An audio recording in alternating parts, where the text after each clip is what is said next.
ಎಲ್ಲರಿಗೂ ನಮಸ್ಕಾರ ಸ್ನೇಹಿತರೆ, ರಾಜ್ಯದಲ್ಲಿ ಮುಂಗಾರು ಮಳೆ ಮತ್ತಷ್ಟು ತೀವ್ರಗೊಳ್ಳುವ ಸಾಧ್ಯತೆ ಇದೆ. ಭಾರತೀಯ ಹವಾಮಾನ ಇಲಾಖೆ ಕರ್ನಾಟಕದ 14 ಜಿಲ್ಲೆಗಳಿಗೆ ಭಾರೀ ಮಳೆಯ ಮುನ್ಸೂಚನೆಯನ್ನು ನೀಡಿದೆ. ಇನ್ನು ಮುನ್ನೆಚ್ಚರಿಕೆ ಕ್ರಮವಾಗಿ ಜಿಲ್ಲೆಗಳಿಗೆ ಆರೆಂಜ್ ಮತ್ತು ಯೆಲ್ಲೋ ಅಲರ್ಟ್ಗಳನ್ನು ಘೋಷಣೆ ಮಾಡಿದೆ.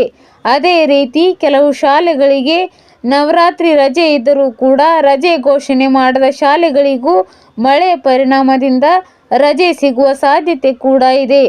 ಹಾಗಿದ್ರೆ ಯಾವ ಜಿಲ್ಲೆಗಳಿಗೆ ಮಳೆಯಾಗುವ ಸಾಧ್ಯತೆ ಇದೆ ಅಂತ ತಿಳಿಯಲು ವಿಡಿಯೋವನ್ನು ಕಂಪ್ಲೀಟ್ ಆಗಿ ವಾಚ್ ಮಾಡಿ.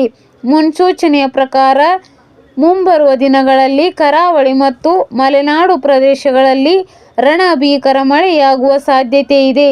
ಹಾಗಾಗಿ ಕೆಲವೊಂದು ಜಿಲ್ಲೆಗಳಿಗೆ ಆರೆಂಜ್ ಅಲರ್ಟ್ ಅನ್ನು ಘೋಷಣೆ ಮಾಡಲಾಗಿದೆ.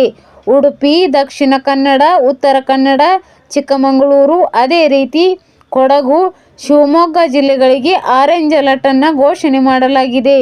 ಇನ್ನು ಯೆಲ್ಲೋ ಅಲರ್ಟ್ ಅನ್ನು ಬೆಳಗಾವಿ, ಧಾರವಾಡ, ಹಾಸನ, ರಾಯಚೂರು, ಕಲಬುರಗಿ, ಬೀದರ್ ಮತ್ತು ಮೈಸೂರು ಜಿಲ್ಲೆಗಳಿಗೆ ಯೆಲ್ಲೋ ಅಲರ್ಟ್ ಅನ್ನು ಘೋಷಣೆ ಮಾಡಲಾಗಿದೆ.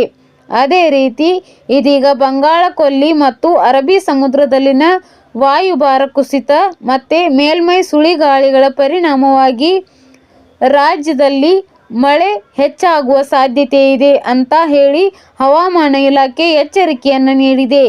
ಈ ಹಿನ್ನೆಲೆಯಲ್ಲಿ ಜಿಲ್ಲಾಡಳಿತಗಳು ಮುನ್ನೆಚ್ಚರಿಕೆ ಕ್ರಮಗಳನ್ನು ಕೈಗೊಂಡಿದ್ದು, ಸಮುದ್ರಕ್ಕೆ ಇಳಿಯದಂತೆ ಇದೀಗ ಮೀನುಗಾರರಿಗೆ ಕೂಡ ಎಚ್ಚರಿಕೆಯನ್ನು ನೀಡಲಾಗಿದೆ.